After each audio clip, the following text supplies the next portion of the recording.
Okay. All right. Okay, let's see if we can. So, do you want to start? You want to go in your? You go first. Okay, fine. We'll do it kind of Okay, I'm going to do my honorable mentions. I'm going to try to go a little quicker on this since this is mainly a board game channel. We'll go a little faster on this portion. Honorable mentions go to Gemfire, an old classic Nintendo, and then a remake of a Super Nintendo version of this game by Koei.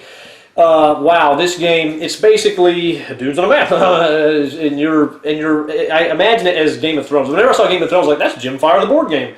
Gemfire just does a great job of, you're worrying about resources, money, food, building troops, getting special units and wyverns and ogres and trying to fight each other and take over. Really good game. Ogre Battle 64.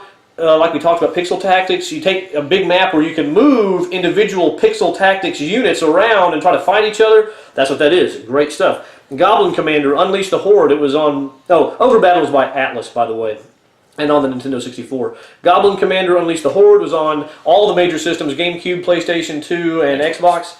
And it was just a great real-time strategy game. You build all these goblins, and there's different factions with very different powers. And you can build defense turrets and all this other kind of stuff. Such a good game. Oh my god! And the way you moved them was cool. It was different. It's like you could pick one guy, I guess, and go walk off, or you could grab a group and you could leave people here to defend. And it was just something. It was just great. It's been a long time since I played it. It got stolen, unfortunately. So that's just sad. And I will say there was a heroic unit that was a giant ball. Yes, and you could blow up. That was the coolest thing. You physically moved this battle ball, and you just rolled. It's Big O Spike's death. It was so good. Pokemon. All the Pokemon games, really like those a lot. And I say all of them. I haven't played all of them. I've played a lot of the earlier ones, and I got into X and Y, and I've enjoyed all of those a lot. Really, a lot of good fond memories growing up as a kid, and I still enjoy it now.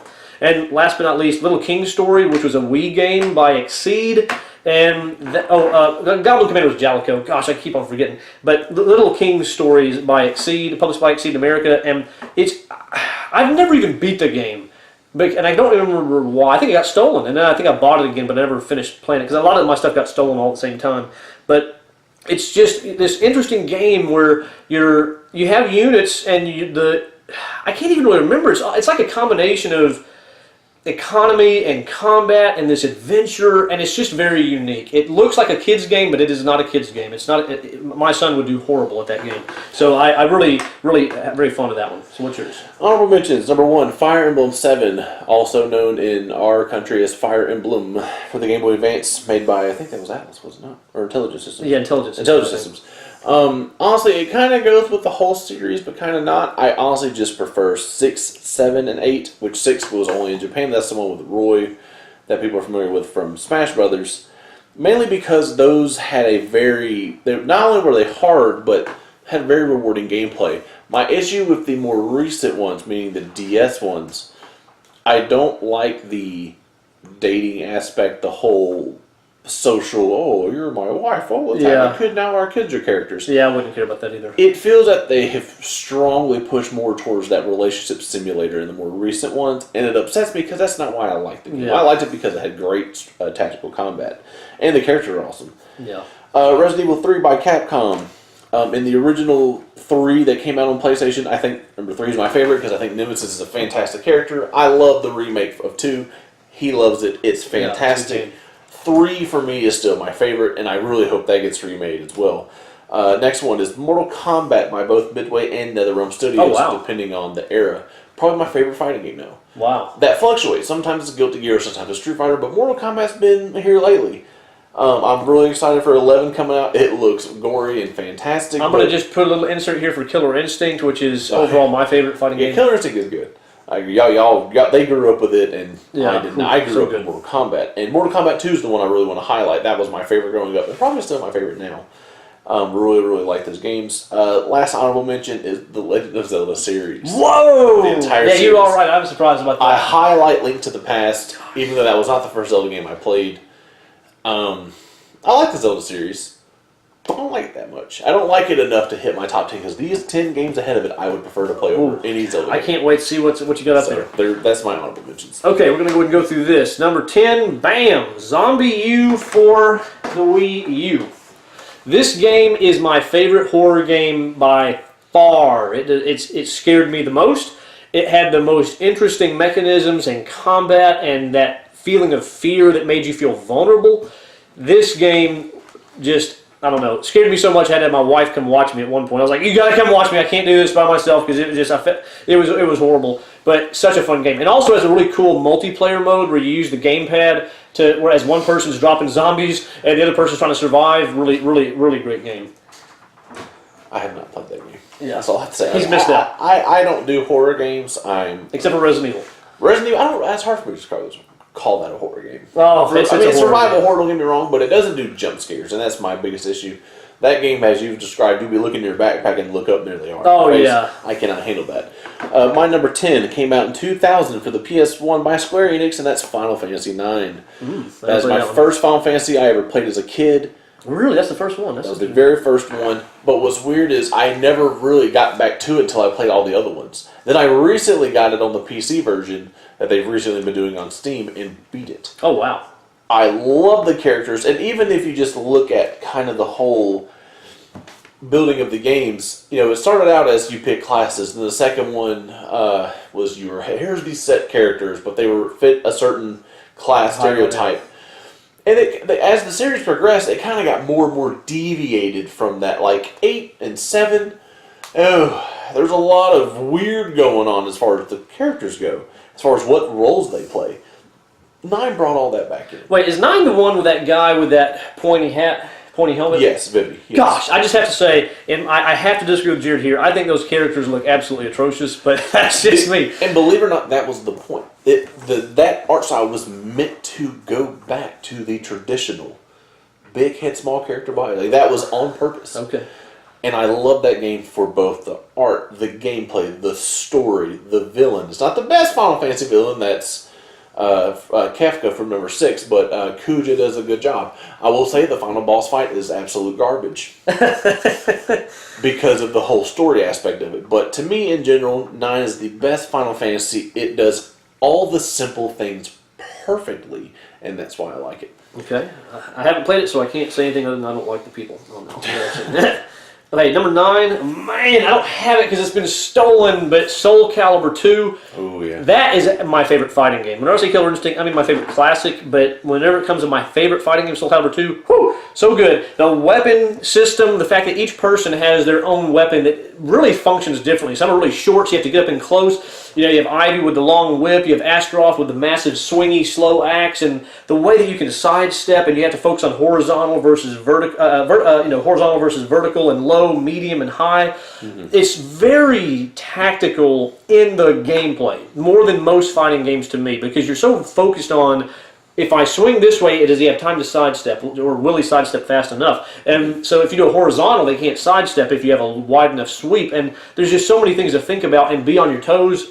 Wow, that's a good... And then the weapons, the fact that you can get the weapons to give you different abilities, like the Soul Calibur and the Soul Edge that may give you more damage or heal you and everything else. Oh, great stuff. I agree. We between you, myself, our other mutual cousins, and your brother... We've put in hours. Yeah. Hours in Soul Calibur 2. So good. Link as a guest character is a bonus for the GameCube. Yep. And that's all the ones that we had. It's fantastic. I recently picked up the HD version. I think I picked up my Xbox One, and it's just as fun. I mean, I've played 4, 5, and 6. I've played 6 for all of 30 minutes, but man, I go back and play 2, I'll play for hours. It's just good. My number 9. Originally, the series started in 1993, believe it or not, in Origins in Shreveport. What's this? Doom. Really? You look at the history, yeah. That is unbelievable. I think I've recently discovered. Doom by id Software. Now, when I say Doom, this is a very hard thing. I mean it just as a whole. But don't get me wrong, Doom 2016, fantastic. Yes. He likes it. Yeah, it's not on my list, but man, that's my best. That's my favorite shooter. It's amazing. I love the originals. What's so funny, the very first one we ever owned was Doom on the Sega Genesis 32X, and it scared the pants off of me. My brother used to play it. I could never be in the same room. Then, as I grew up, I was like, all right, let's play it again. Fell in love with the original. Love it to death. Play 2. I play a lot of the mods that you'll find on for 2. I love Brutal Doom. If anyone's ever heard of that or played it, it's fantastic. Even Doom 64. The 64 version is horrible, but you can get a PC updated version that actually plays like it actually is meant to be played, and it's fantastic. I love the Doom series. That's why it's my number 9. Not my favorite first-person shooter, but it's my number 9. Go Doom. Doom is great. Okay, number 8 for me. Oh, as a series, Pikmin. I don't know what it is about this game. I remember I first saw it, I thought, boy, that looks kind of silly. And I played the first one and I thought, that's pure genius. The graphics, the style of gameplay, it just does so much right, and it's so unique. There's nothing else like it. You're never going to find anything else like this to my knowledge. And I don't know, it did something for me that blows my mind. To make a real-time strategy game that feels like a nature walk at the same time. And it makes you care about the Pikmin, your units. You care about them so much because they're so helpless. And they'll do whatever you ask them to. They're just like, whatever you want, Captain Olimar. I mean, they don't talk, but I mean, that's what they're thinking. They just do whatever you want because they see you as their hero. And it just, you don't want any of them to die. And there's something about that connection that you have. You're moving around, trying to collect resources. There's big bad guys walking, and you go, oh my gosh, I don't want to sacrifice my poor little Pikmin on this monster, but you have to sometimes. Oh man, a lot of great times with this one. I will admit I'm not a fan of the Pikmin series, but the Pikmin series is part of the reason why I love Shigeru Miyamoto, because he had openly said, the reason why I came up with this game was in my garden. Yeah. And, that he took that idea and turned it into something like that is unreal. Yeah, it's the amazing. world, how it looks. His imagination is amazing. Oh, it's amazing. And as much as I don't like the games, I fully respect them for those reasons. It's gorgeous. The game is pretty. It's amazing to live in the world that we walk around and see, and you're zoomed into this big. Yeah. It's a really cool little deal. All right, my number 8 is my favorite first-person shooter of all time, and that's GoldenEye 007. Ah. The reason why good choice. I love playing it as a kid, don't get me wrong, I've recently fallen back in love with it. Mostly Steam? because, no. Oh. That is fun. GoldenEye Swords on Steam is a lot of fun. I'm really not into... I watch a lot of speedrunning, and I've enjoyed the speedrunning community, and GoldenEye is one of them. Because what separates GoldenEye from the rest is all the levels are their own separate instance. It's not a whole entire game, it's a level. Well, the big speedrun community around them all base their times on the levels themselves. And I've also, a buddy of mine, have been playing it online, or on our PC, with a certain emulator that we can actually use our mouse and keyboard to control the original 64 game, and it makes it a lot of fun. It breathed new life into a game that I loved as a kid, and it made me realize how much I like it. Even though the Klob is probably the worst, dumbest weapon of all time. Yeah, so stupid. There's so much to it as far as like the levels are so fun. And I actually went through and played it all on the hardest difficulty here recently, and so it was a lot of fun. It's just a good game. It's only better it gets way better when you play with people. Yeah, the multiplayer is awesome. Multiplayer deathmatches. That's hours, the first hours. first-person shooter I think I ever played, apart from Doom and Heretic on the PC a long time ago. And me and my brother cracked up laughing on Proximity Mines. Whenever we plant those things and just blow up, I mean, it just cracked us up. We could not stop laughing. Later, it got to the point, once we bought it, we ended up it'd be more of a rage thing because my brother was mad because I beat him all the time. But it was a great time, so I agree with that. Yeah. Hey, my number 7. Oh yes.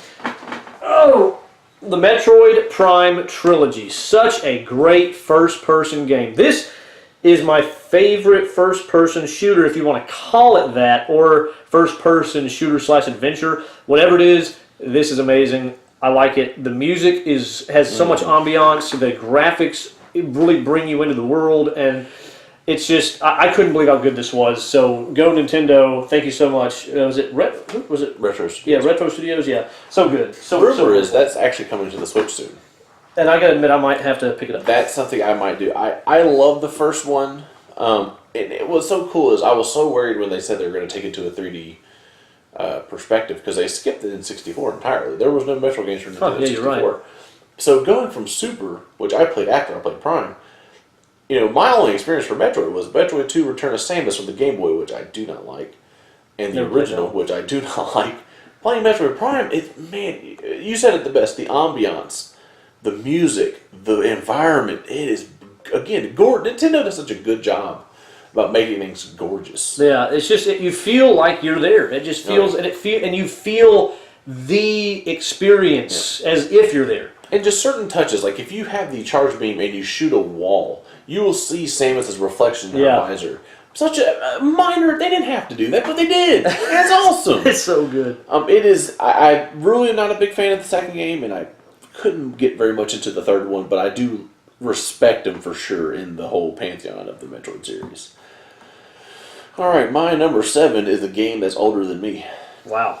Technically, it's 2 games. The first one, Super Mario World, which came out in 1990. I'm sorry, for the Super Nintendo, and then Super Mario Brothers 3, which came out in 1988. Yeah, those are good. Yeah, those are one great. year older than me. Super Mario Bros. 3, I grew up with it as a kid, loved it. Did not own and still do not own a Super Nintendo, but I bought Super Mario World on the Wii. Oh yeah. What was it called? The Mario Collection? No, the. Oh my gosh, what do they call it? I don't know. It's what the whole deal with the backwards compatibility with they had a name for Virtual Console. Oh, Virtual Console. Oh yeah. For the Virtual Console, and that was my first playthrough of Super Mario World, and I loved it. It's just again, it's that whole Nintendo magic deal that I kind of keep referring to with Nintendo doing things. It's amazing. It's fun. Super Mario Bros. 3 was talk about the jump from 2 to 3 is light years. Oh yeah, there's no comparison. Even from American or Japanese too. And then you have Super Mario World, which is another evolution step up. It does so much for the series. And what's so weird is there's very little dialogue in these games, but there's so much character to them. I have not played all the way through Super Mario World. I never owned it. I played a little bit, but I like it. But Super Mario Bros. 3 is my favorite Mario game of all time. I thought y'all had World on this. No, we never did. Maybe not. Super Mario Galaxy is up there too, but Super Mario Bros. 3, so tight. Mario Sunshine would be my more modern one that I like. Never played that one either. I wish that would get remade because it's underrated. Yeah, I have not played that Horribly one. underrated. Hey, my number 6, Dragon Warrior 3, Dragon Quest 3, whatever you want to call it. Dragon Warrior 3 when Earl's going up. Wow, that's my favorite old school classic RPG. You got to choose your own classes for your characters apart from your hero, and you got to just go on this great adventure, fighting slimes for the first time for me. I think I played Dragon Warrior 1 and 2 somewhere around the same time, but all those, Dragon Warrior 1, 2, and 3, getting to fight the slimes and see those same creatures and have a blast. And the fact that it was a huge world, it was huge, and so much to explore. And then the fact that you could get the medals for all the different monsters. You can get bronze, silver, and gold for each monster. If it was like a lucky drop you could get. And I think if you got them all, you could go fight this Divine Gon monster, which would help you unlock something else cool. I don't even remember what it was. It was just so awesome. Unfortunately, I haven't played that in a long time. I'm not even sure if I have it. That might have got stolen too. I don't remember, but it's on mobile. Gosh. If you would like to play that, it is on mobile. Oh, that might be tempting. So, hooray. Such a good game. I really like that one a lot. I'll say this: I actually have it on my phone right now. Dragon Warrior. The entire series I have spoke highly of purely because it's one of the few series that has stayed true to itself from the first game to the most recent. With I think is 9. No, it was 11. 11 is the most recent. I'm sorry, I thought it was 9. 9. Yeah, it is because 10 was American. That's right. Yeah, 9 is the Star. Sorry, Sentinels and Star Trek. Sorry, 11, and I've been playing through 11 here currently, and it's plays just like it does number 3, and that's to me the best thing. It takes the same formula to each game and just tweaks it in certain ways. The story elements are always different, the hero's always different, and all that. The villain's always different, but they keep that same nice, sweet little combat system, the same music. The church hymn that plays upon saving is the same in the first one as it is in the most recent one. Well, that nostalgia the consistency is insane. The only game that might be the most consistent is Mortal Kombat. As far as their story and their characters and the world that they have built. Unbelievably consistent, and I love it for that. Unfortunately, none of the Dragon Quest games made it on my list, but I forgive you. They're honorable mentions. My number 6 came out in 2001, and that is Golden Sun. Ooh, that's a good one. I have only played the first one and the DS one. I have not played The Lost Age, which is the sequel to the first one. I have watched it played. I've played most of it. Let me rephrase, I have not beaten the second one, I'm sorry. I've played some of it. The Golden Sun series, to me, why I love it so much, is that it took what was so simple and fun about a turn-based RPG and modernized it without really changing it so much. It's very simple. You have your party of 4 characters. You pick the attacks you want to do. They play out in front of you. It's very simple. I love the art of the game. The music. Yeah. Probably the best music on the Game Boy Advance. It was amazing. There's probably only one other game that has better music, and that's probably Advance Wars. But Golden Sun has fantastic music. The characters are actually really cool. The story is actually really good, in my opinion, for an RPG. It is. Everything about it's good. I mean, it's just a well-rounded package. And if you do not like the summons, yeah, there's something wrong with you. Something is wrong. You're fired. It is well worth going on YouTube and just watching a summon compilation because they're beautifully done on the Game Boy Advance. And that's what makes it so amazing. Man, yeah, they hit a home run on that one. Yep. And that's made by Camelot, by the way. Speaking of Advance Wars, having good music, bam! That's my number 5. So good. This is part of why, literally, actually, Dragon Warrior 3 and Advance Wars back to back. This is basically why my name that I use is Strategy Wizard. I like strategy in Advance Wars, and I like wizards in Dragon Warrior. I mean, what are you going to say? I like that combination. Those elements, strategy and RPG, and Advance Wars is the best strategy game I've ever played on the Game Boy Advance. Who did Advance Wars? Was it? I know it was Nintendo, but wasn't there someone else that was involved? It might have been, but. Man, the fact that you have all these different units and it's turn-based and tactical combat out of this world, and Fog of War, my particular favorite, where and not only that, but a map builder, so you can make your own custom maps, hide your rockets in the woods. When people their tanks come driving by down the road, you blow them to smithereens, and then all the commanders have special powers that build up, and then you can do something awesome, like if you have grit, you can, all your long-range units get more powerful and shoot even further, or if you're max, your up-close combat, like tanks, gets really powerful, or you have Sonya that makes where you can see in the woods in Fog of War. Oh my gosh, that was so good. I looked to it as intelligent systems. Okay. I will say this, the Advanced Wars 2, and Dual Strike is probably the best. Days of Ruin is horrible. Yeah, I'm not counting Days of Ruin. Let's just go ahead and get that out of the way. They took what made that game good and said, let's make it not good. Yeah, that was disappointing. Whenever I bought that, I was like, that was a waste of money. But the other ones were all great. The other games, I agree. It's really good. I honestly have Dual Strike at home, and I've been tempted to put it back in my DS for a while. I don't blame you. But those games are really, really strong. We've played multiple times because what's cool with the original Game Boy Advance, you could play 4 players. You would take your turn, hit next, and the screen would black out and say next player, press the A button. You hand your Game Boy Advance over to the next person, then they would take their turn. Oh yeah, so good. So they did a really good job on making that accessible for multiple people. And I agree with you, the commanders are what makes the game so cool, because each of them plays so differently. Again, and yet they're all good. They're all fun. They're all good in their own way. I agree. I hate fighting Drake, but I never use him. But I hate fighting against him. He's the one that lowers your fuel by half and and hurts everyone 1 damage. Yeah. Oh my gosh, this tsunami nonsense. All right, my number 5 came out in 1993 from Capcom. Mega Man X. Oh yeah, that's a good one. I was introduced to this game from them. Again, never owned a Super Nintendo, so I didn't get to play it until I got my first computer and had emulators and all that. I don't remember when I first beat it. It may have been when I had it on the Wii for Virtual Console, but that's probably the one game I'm actually really good at. I can blast through it pretty quickly, and I typically play Buster only. It's just a really fun game. It takes, because as a kid I always rented Mega Man games for the NES, and those are just brutally hard. Yeah. I mean, even now I think they're ridiculous. Yeah, they're tough. Then I played their version. I played X, and again it was still tough. But I was like, okay, but I like this one. It moves a little more fluent. It actually has a little bit quicker. And then once I started playing it, I fell in love with it. And X2 and X3 are good as far as the Super Nintendo games. They're really good in their own right, but to me, the original will always be my favorite. Yeah, there was a time whenever me and my brother, it was like a daily ritual for our allotted video game time that our parents gave us. We would just make sure we beat Mega Man X every day. Boom, beat it every day. I'd play the first half, he'd play the second half, or vice versa, and we just beat it every day. It was so fun. All right, my number 4. Oh, this one's going to blow your mind, I bet. I'm kind of curious now. Oh, wow, okay.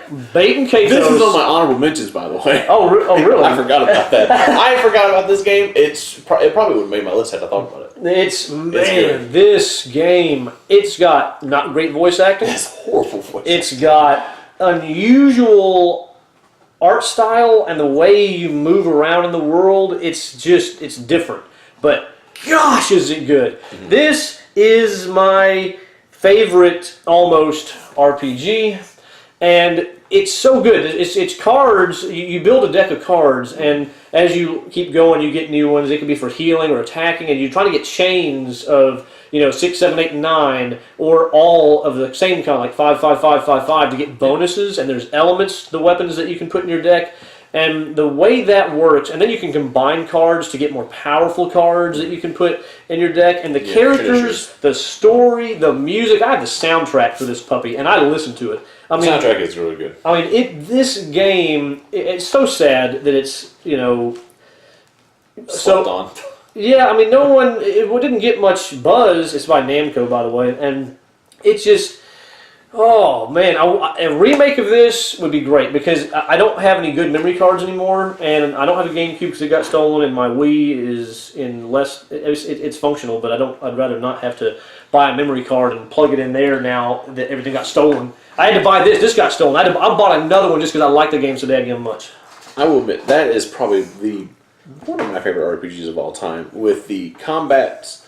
Well, mechanics with the cards is really fun. The finishers are always awesome. Character in there called Liud. Yeah. All of his finishers are awesome. I know. Rhapsody, Diminuendo. Concerto, Finale, all of them are fantastic.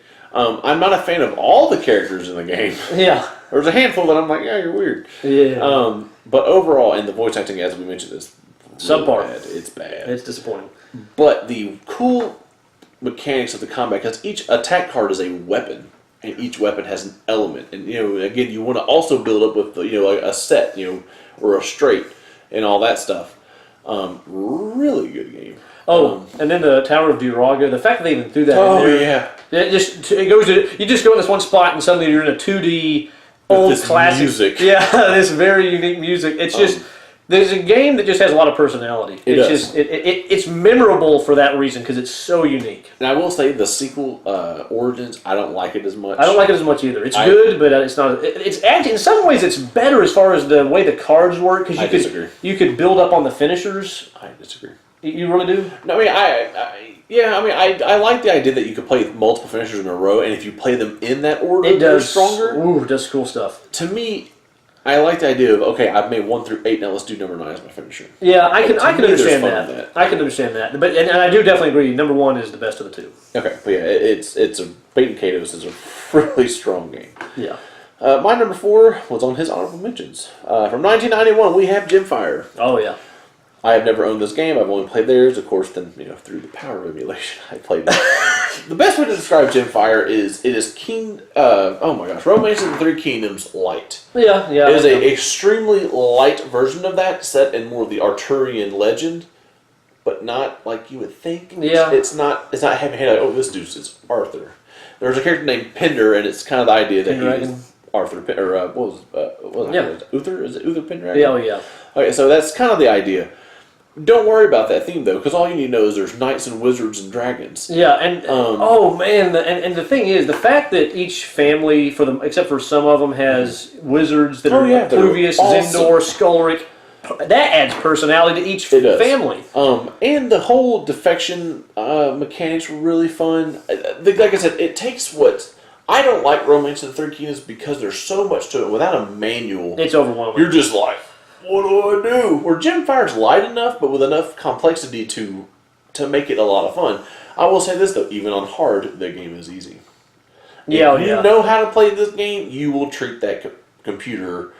You will disrespect them. The only exception is if you play, I think Tudoria. Like Flax or something, yeah. Tudoria is the one with Gwen as the leader. Yeah. And it's 2 little territories and no wizard, and they don't have a lot. And if the big bad guy, Ezzelrid, if he just barges in with his dragon at the wrong time, and you haven't built up, it could be almost impossible to win. But apart from that, if you pick any of the other people that actually have a wizard, you almost can't lose because the AI is not that smart. And yet the game is so fun.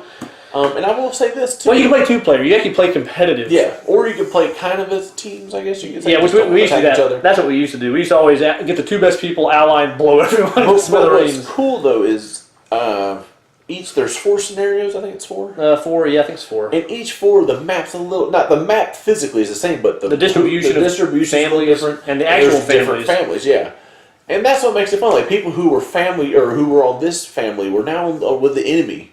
you know, and well, you can go get them if they defect. But there's just a lot to it. There's a lot. Yeah, there's a lot for how of little stuff. there is, and I really like the game. It's probably my favorite NES game, and that's number 4, Gemfire. Yeah, it's so good. Okay, number 3 for me. Oh, my favorite RPG, Xenoblade Chronicles. This game, which as you can see, I flipped out the thing so you can't actually read it, but Xenoblade Chronicles is one of the 3 special games that came to the Wii at the last second. Pandora's Tower and The Last Story were the other ones. Mm-hmm. This game does so much right. The world was just humongous and cool looking. The combat was amazing. The real-time combat where you could, you know, whenever you engage with Shulk as the main character, it was actually beneficial to get behind him and use backslash to do more damage, and the way the powers built up, and you could choose your team, and some were good for healing and some weren't, but they were autonomous. They were doing their own thing, and the story was exciting. Everything about this game, it blew my mind the way this game worked. Very pleased with it. Favorite RPG. I have not played this game, but Shulk's and Smash, so there you go. Yes. But I'll have to say about that. My number 3 came out in 2004 by Konami, and that's Metal Gear Solid 3 Snake Eater.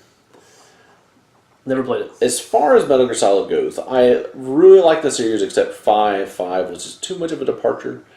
But 3 took what made James Bond awesome and made it into a game for the most part. It's a spy thriller is what this game is.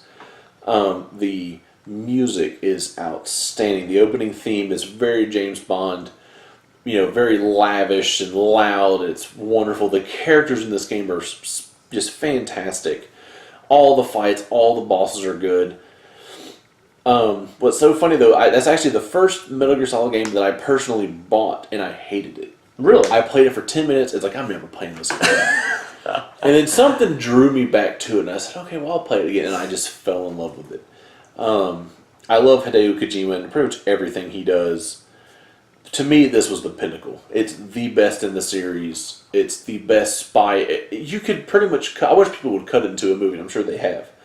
Yeah, I would watch it. It's that good. It's so fun. Kind of makes me wish I had played some of them, but You still maybe one can't. day. There's time. Yeah, maybe one day.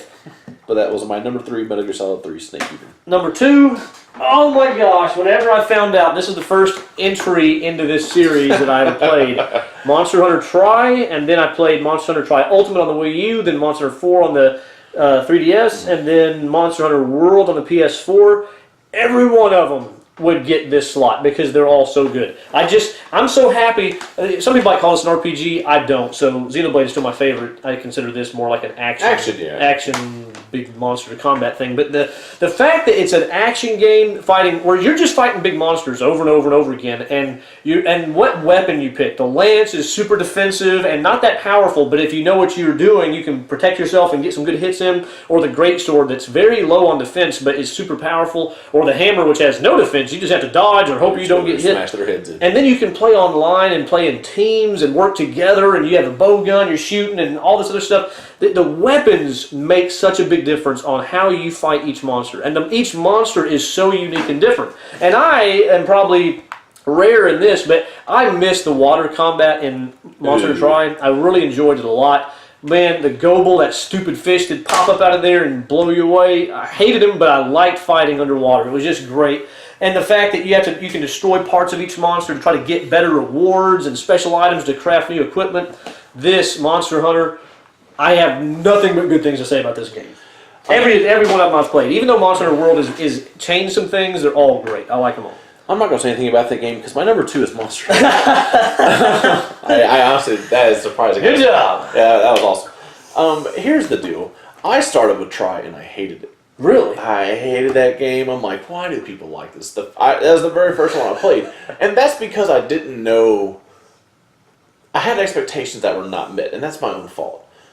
And I didn't give it enough time. Then finally, when Third Ultimate came out on 3DS and the Wii U, I didn't have a Wii U at the time, but I had a 3DS, and I was like, it's on sale, I'll get it. Oh, that game is so good. I fell in love with it. And I got 4 for free. Thanks to a friend of mine. And that was cool. So I played through 4. And then here comes Old World. And I was like, all right, great. And by that time, I started playing some of the PSP ones and kind of, going back on Third Ultimate. Man, put a lot of hours into it. And what's so cool, you could put hundreds of hours to it, and not even scratch the surface of the game. Oh yeah, there's so much. Well, Especially if you're trying to get all the equipment. Oh my gosh. It'd be hours. Well, then World comes out, and I love World, but I now see them as two separate series of games. You have the World, and then you have the original, which I assume World is kind of a reboot. Because I've been recently playing Monster Hunter Generations Ultimate on the Switch, which is awesome. Which I have not played, but I am interested in. It's probably going to be the last old school Monster Hunter you're going to get. But it's a lot of fun. It's a lot harder. They streamlined a lot in the World. Gear's way easier to get in the World. The upgrade system is completely different. Instead of taking, they have a nice tree built into the game as you can see which weapon goes where. Both sets of games are fantastic. I cannot recommend them enough. Now, if you go into this expecting like a Devil May Cry action game, you're going to hate it. Oh, yeah, it's nothing like that. It's a very slow-paced, methodical, and I'd hate to say it, but it's designed to be clunky. It's designed to where what attack you make, you have to commit. Yeah, because some of them are like... And if you miss, and that monster knows, that's it. Yeah. You will get stomped on. And there are some monsters that are so powerful they can kill you in a couple of hits if you're not properly equipped. But that, again, that's part of what makes it endearing. It's challenging. I mean, you really invest into each battle. I mean, you can have the best armor in the game, and you will still lose. Yes, there's some monsters that are that tough. This is one of the few games you cannot brute force. You cannot grind to a point where you're invincible. Yeah, it takes skill and patience. That's really what it's about. And what's funny, every time you die in this game, you're better. Yeah, because you learn something. Better because you know what not to do next time. And that's, to me, is the best evolution type game of... You start out as this little puny guy. Now you got all these armor sets, but now your knowledge is what your level is in this game. Knowing what a monster will do is leveling up in this game, and to me, that's amazing how they translated that. They did do a great job of that. Very pleased. That's my number 2. Good old Monster Hunter. Number 1 is on Jared's honorable mentions, and you have to know what this is now. Zelda has to be. Yeah, it's Zelda, and this. I'm doing it as the whole series, but my top 4 would be A Link to the Past. Always really has been my favorite for the most part, but other ones that are close or maybe even better would be Majora's Mask. Not Ocarina of Time, I never played. I saw my brother play it, and that was good enough for me. I didn't really want to play it, so I never did. So it's not anywhere close to my top. I know other people consider it one of the best, and I respect that. But Majora's Mask, the darkness, the creepy factor, the mask, the fact that you get the fierce deity mask and become this awesome beast, the fact that you could fight the bosses over and over again, even though there weren't that many, they were fun. I mean, fighting Goat, I could do that anytime. That was so good. And you could turn into a Zora and swim around like a dolphin. There were just so many awesome things about that one. And then Wind Waker, that massive ocean and sailing and just the feel, the music, the cell shadedness I thought I wasn't going to like, but I ended up really enjoying it. Very endearing. So good. And then now Breath of the Wild, just the open world, the fact that it never loads, you just keep on going. It's just the fact they opened up a Zelda game that much, it's almost a different game, and yet it's not. The magic is there, and they're all really good. So Zelda, such a good adventure, such a good experience growing your character and getting new equipment, and it's just great. Fighting Ganon is awesome. I mean, come on now. I feel bad having this on my honorable mentions because I don't want to come off as contrarian because that's not at all how it is. I love the Zelda games. Breath of the Wild is great up until the final battle. I thought that was garbage. Oh, the last fight is so bad. It's so good. Don't listen to this again. The reason why is because, to me, when I look at boss battles, to me, the Zelda games that did it best were A Link to the Past and Ocarina of Time. In A Link to the Past, you go through the pyramid, and you drop up top, and you're face-to-face with Ganon. That music clip, I love that music. Fast forward to Ocarina of Time. You're walking in, the organ's getting louder as you're getting closer. Then there he is. And he turns around, he's like, let's go. I'll give you that. That's awesome. Let's go, man. And then you do the little fight, and then the castle crashes. You run outside, and then boom, Ganon comes up in his beast form. Breath of the Wild does not touch that in any way. And the reason why, because in Breath of the Wild, you always see Ganon in the back. You always see him swirling around the castle. So you're always aware.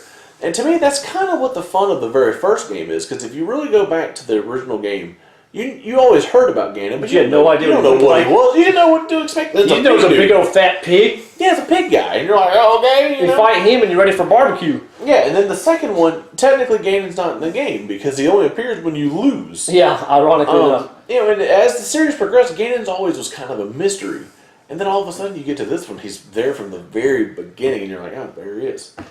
And then each boss you fight, spoiler alert by the way, each boss you fight is a form of Ganon in all the 4 of the creatures. And it's like, you're cheapening the experience of Ganon for me. That's why I love Breath of the Wild. The world it builds is amazing. To me, I just want to say, awesome. Oh yeah, I like all that stuff. But what I will say is, whenever you see what Ganon looks like in the first form of that battle, is so outlandish, and it is. That's what makes it so good to me. You see him, but he don't look nothing like any Ganon you ever seen before. And even his final form is really cool. Oh yeah, but even though the mechanics of it are so boring. The very last one is. That's what I'm talking about. Yeah, that is a little not great. I'll admit that. It's very anticlimactic. Yeah, I'll agree with that. The first fight is fun. It's hard, too. It's actually really hard. Yeah, if you don't know how to deflect, you will lose. Yeah, you're toast. But then you fight him in his second form, and it's like, okay. Yeah, I agree with that part. That part of it is cool. He looks cool, but... He looks cool, but he is boring. But it's like, wow, he's this big, but he's not doing much. Yeah, so... Let me fight this statue. So, my number 1... I cannot wait. ...was on Daniel's honorable mentions. What? That is Ogre Battle. Okay, yeah. When I made this list... Was that a no-brainer? That's the first thing I wrote down, and it has not moved the entire time we've been talking. That's impressive. That is impressive. Game, I remember not specifically the day, but I remember where I was, I remember where I bought it, I remember how much it was. I remember I was buying my old best friend for his game for his birthday. I bought Illusion of Gaia that same day for him. And I bought myself Ogre Battle 64 for $34.95. Wow. I love this game. It is probably my favorite RPG of all time. I love the main character, even though he's a bit of a wimp at kind of first, and then he turns into a good character. Yeah. All the characters you can get in the game are awesome. The classes are awesome. The progression is awesome. Yeah. The story is really good. Really good. The villains, you're never really sure who the villain is because there's multiple ones. Well, who's really the main bad guy? Then you find out and you're like, okay. Yeah, it's a little weird. It's like, that's a little strange, but and I almost want to say the Ogre Battle series in general, because the Game Boy Advance game, I forget what that one's called. Knights of Lotus. No, it was Tactics Ogre Knights of Lotus. Tactics Ogre Knights of Lotus. Really good game. I don't like the Super Nintendo, March of the Black Queen. I'm not a big fan. Never played that one. Yes, you'll have. Really? I think you'll have one. No. I mean, maybe I'm the one who has it then. Probably. I could have sworn y'all had it. But anyways, the PSP updated Tactics Ogre Let Us All Clean Together. Fantastic game. I just prefer the 64 version because it's not a tactics game. It's a real-time strategy RPG, but not like Command and Conquer. Yeah. There's multiple units. You have one unit with units inside of it, and you go fight. I will say the game's very easy. If you know what you're doing, you can snowball, and you will have one unit that will demolish everything. And somehow there's something about fun. Yeah, it's one of those games where the easiness doesn't take away from the fun. Oh yeah, you just feel good about your units. Yeah. And there's the dragons. Whenever you get the dragons, those are fun. You just feel good. And I will say this: I thank you so much for not using that horrible 3D wannabe junk that so many Nintendo 64 games did. Yes, it is a 2D sprite. Yeah, and it makes it look more artistic. It doesn't make it look like they're trying to be 3D. They're not. They just say, you know what, we're going to make this look just like good art. Now, there is some 3D in the game. The Elm Pedras, they're 3D when you use them. But that's okay. That's not much. And there's very minor things. Almost everything is hand-drawn. Like the world map that you're on, when you're playing, is hand-drawn. Now, inside the game maps, they are 3D. But that's okay. For what they're there for. Yeah. They'll show you what you're doing. Yeah, but the actual artwork is it's a lot better than the equivalent of other games I've seen that try to do 3D and don't do a great job. It's the best Atlas game I've ever played. It's my favorite game. Sadly, the best way to play it right now currently is on the Wii U shop. That's it. Yep. I mean, well, not only is it the Wii U shop, it's the Wii U shop using the Wii channel. So it's like an extra step. And they need to remake it. My gosh, just remake it with modern graphics and everything else, but keep the story and the music and all that stuff. I'd buy it in a heartbeat. And I own a physical cart. I don't know if it's the cart that's messed up or if it's the N64 that's messed up, but it resets on me, so that's kind of gone. Oh, I'm sorry to hear that. Makes me very sad. But I still have it on my Wii U, and that's all that matters to me. And I've probably beaten it about 5 times now.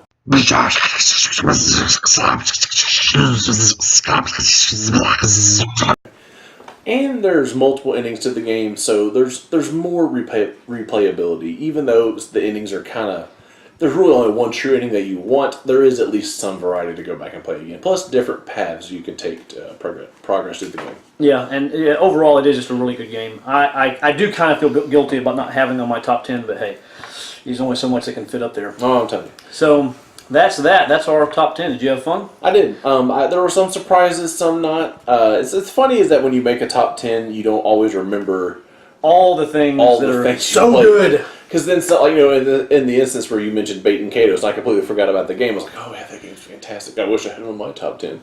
Yeah, and you know, or in the case of Camel Up, I found that to be on my top 10 after we talked about doing a top 10. Oh yeah. So.